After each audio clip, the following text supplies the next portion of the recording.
心情当然特别的好，那真的是结婚好像气势特别的旺。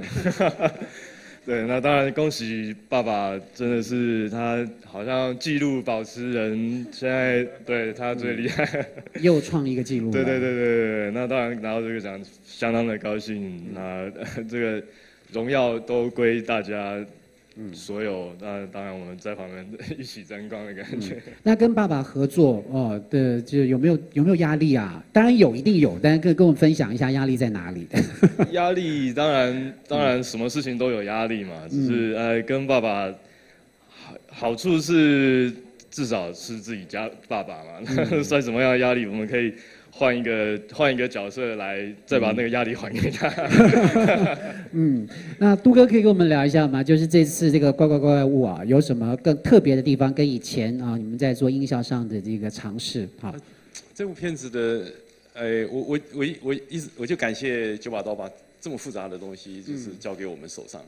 这真是一个在技术层面是我们很少碰到这么复杂的一个工程这样，那我们还做了全景声然后节奏很快，元素很多，对我们来说真的蛮挑战的。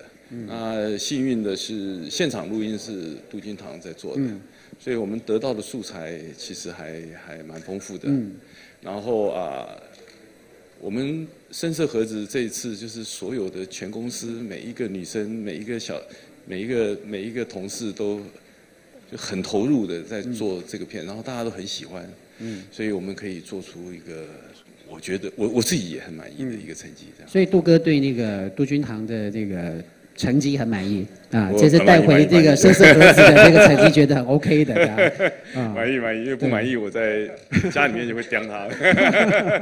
而且确实是你们两个这是第一次就是在同一部片得到同一个项目的这个金马奖，也是金马的一个记录了那这是吴书瑶的第三座金马奖了来跟我们聊聊你的得奖心情。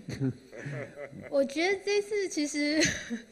我觉得我反而没有心理准备啊？为什么？因为我觉得这次的片子都很强，都很棒。我觉得评审们真的辛苦了。是真的很难选你们自己就入围2部。所以这辛苦评审了。但我就是觉得很开心这一次，因为我觉得一直跟着杜老师工作，就是会一直看他是每一部片都以一个归零的心态在做片子。那当然就会让我们这些后辈就会以一样的心情再去制作片子，所以很开心可以跟老师还有跟杜君堂他们这样的工作人员这样的技术人员一起合作这样子。你们可以跟我们聊一下吗？就是说报告老师怪物这样的类型，其实对台湾片而言是非常少见的就是说当然以前杜哥也已经得过那么多次奖，但是这种类型。好像我们比较难在这所谓的本土制作里面遇到那这次你们有什么特别的方法，或者是参考，或者是什么突破吗？你们有哪位代表来跟我们？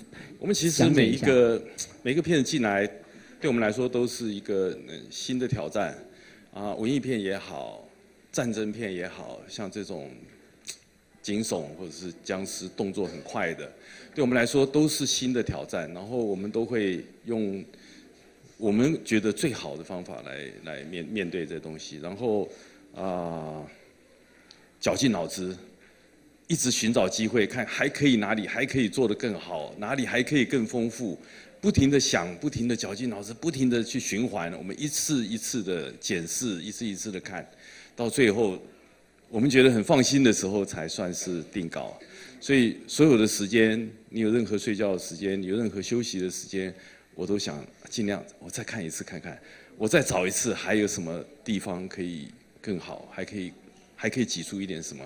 对我来说这是个很大的挑战然后人家把一个机会放到我们身上了，一定要把握。